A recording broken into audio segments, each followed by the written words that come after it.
Bread വെച്ചിട്ടാണ് ഈ chocolate pudding ഉണ്ടാക്കിയെന്ന് പറഞ്ഞാൽ കഴിക്കുന്നവരാരെങ്കിലും വിശ്വസിക്കും?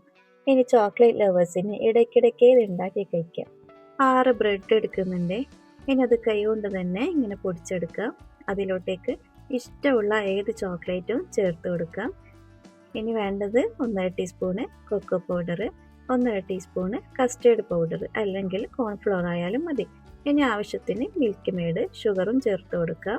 ഇത് മിക്സ് ചെയ്തെടുക്കാനുള്ള പാലും കൂടി ഒഴിച്ചിട്ട് നന്നായിട്ടൊന്ന് യോജിപ്പിക്കണം. ലോ ഫ്ലെയിമിൽ വേണം വെച്ച് കൊടുക്കാൻ. ഇതുപോലെ അങ്ങ് കിട്ടും. ഇതിൻ്റെ ചൂടൊന്ന് പോയതിന് ശേഷം മിക്സിയിലേക്ക് ഇട്ടിട്ട് ഒന്ന് അടിച്ചെടുക്കണം. നല്ല തിക്കിലാണ് കിട്ടിയിട്ടുണ്ടെങ്കിൽ കുറച്ച് പാൽ ആഡ് ചെയ്തിട്ട് അടിച്ചെടുക്കാം. നല്ല സ്മൂത്തായിട്ട് കിട്ടിയിട്ടുണ്ട്.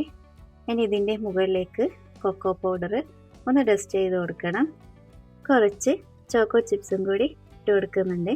ഇനി 2-3 മണിക്കൂർ ഫ്രിഡ്ജിൽ വെച്ചിട്ട് തണുപ്പിച്ചിട്ടൊന്ന് കഴിക്കാം. ചോക്ലേറ്റ് പുഡിംഗ് റെഡി ആയിട്ടുണ്ട്. തീർച്ചയായിട്ടും ട്രൈ ചെയ്ത് നോക്കണം.